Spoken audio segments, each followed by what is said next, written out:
സയ്യിദുനാ മൂസ നബി അലൈഹിസ്സലാം മഹാനവറുകളെ അല്ലാഹു നബിയാക്കി പറഞ്ഞേക്കുമ്പോ മൂസ നബി അല്ലാഹുവിനോട് ചോദിക്കുകയാണ്, റബ്ബിശ്റഹ് ലീ സദ്രി വയസ്സിർ ലീ അംരി വഹ്ലുൽ ഉഖ്ദതം മിൻ ലിസാനി യഫ്ഖഹൂ ഖൗലി.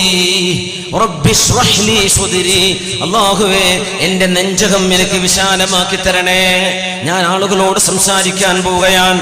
റബ്ബിശ്റഹ് ലീ സദ്രി, എൻ്റെ ഹൃദയത്തിന് വിശാലത നൽകണമേ. വയസ്സിർ ലീ അംരി, എൻ്റെ കാര്യങ്ങൾ എളുപ്പമാക്കി തരണേ. വഹ്ലുൽ ഉഖ്ദതം മിൻ ലിസാനി, എൻ്റെ നാവിലെ കെട്ടഴിച്ചു തരണമേ എന്ന് റബ്ബിനോട് ദുആ ചെയ്യുകയാണ് മൂസ നബി അലൈഹിസ്സലാം. അത് കലീമുള്ളയാണ്, അല്ലാഹുവിനോട് സംസാരിച്ച നബിയാണ് സയ്യിദുനാ മൂസ നബി അലൈഹിസ്സലാം. പക്ഷെ കാണാൻ കഴിഞ്ഞില്ല. എന്നാൽ അല്ലാഹുവിനെ കാണുകയും സംസാരിക്കുകയും ചെയ്ത നബിയാണ് മുഹമ്മദ് റസൂലുള്ളാഹ് സ്വല്ലല്ലാഹു അലൈഹി വസല്ലം.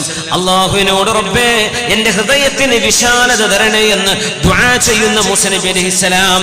നമ്മുടെ നബിയോട് അല്ലാഹു പറയുന്നത് ബിസ്മില്ലാഹിർ റഹ്മാനിർ റഹീം, അലം നശ്റഹ് ലക സദ്റക്, അങ്ങയുടെ ഖൽബിന് ഞാൻ വിശാലത നൽകിയല്ലോ നബിയേ. ചോദിക്കേണ്ടി വന്നില്ല. ആ മൂസ നബി ചോദിച്ച ചോദ്യം എന്തോ അത് നബിതങ്ങൾ ചോദിക്കാതെ നബിതങ്ങൾക്ക് ഞാൻ നൽകിയെന്ന് അല്ലാഹു പറയുന്നു. നോക്കണം വ്യത്യാസം. കലീമുള്ളയോട് പറയുന്നത് വേറൊന്ന്, കലീമുള്ള റബ്ബിനോട് എന്താണോ ചോദിക്കുന്നത് അത് ചോദിക്കാതെ ഹബീബിന് അല്ലാഹു കൊടുത്തു കഴിഞ്ഞു.